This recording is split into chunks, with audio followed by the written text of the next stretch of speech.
सभापति महोदय, सन 1947 में दिल्ली की जामा मस्जिद की तारीखी सीढ़ियों पर खड़े होकर के भारत रत्न मौलाना अबुल कलाम आजाद साहब ने कहा था कि मुसलमानों कहां जा रहे हो, यह है तुम्हारा मुल्क, यहां तुम्हारे आबाओ अजदाद की कब्रें हैं। उस वक्त मौलाना आजाद की ये सदाएं सुन करके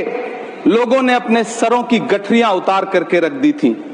आज उसी दिल्ली में मौजूद देश की संसद में एक बिल आया है जो हमसे उसी जामा मस्जिद की सीढ़ियों के सबूत मांगेगा, जो उन्हीं सीढ़ियों के पास अपनी कब्र में सोए हुए मौलाना आजाद को फिर से कब्र से सदा देनी पड़ेगी कि ये जो कब्र है वो मेरी कब्र है, ये किसी सरकार की जागीर नहीं है। सभापति महोदय, मैं जहां खड़ा हूं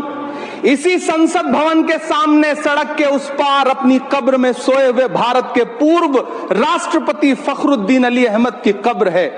शायद अब उस कब्र से भी सदाएं आए कि ये कब्र मेरी कब्र है, ये सरकार की जागीर नहीं है।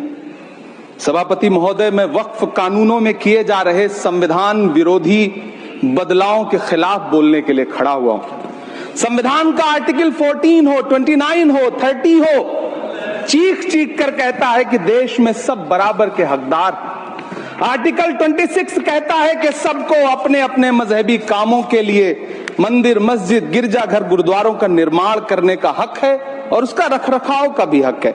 लेकिन डॉक्टर बाबा साहब अंबेडकर के संविधान को हर दिन कुचलने वाली ये सरकार देश के मुसलमानों से नफरत में इतनी अंधी हो गई है कि खुलेआम देश की संसद में देश सरकार के माइनॉरिटी मिनिस्टर साहब और होम मिनिस्टर साहब झूठ बोलते हैं और देश को गुमराह करते हैं, झूठ शब्द असत्य बोलते हैं। सरकार ने इस बिल का नाम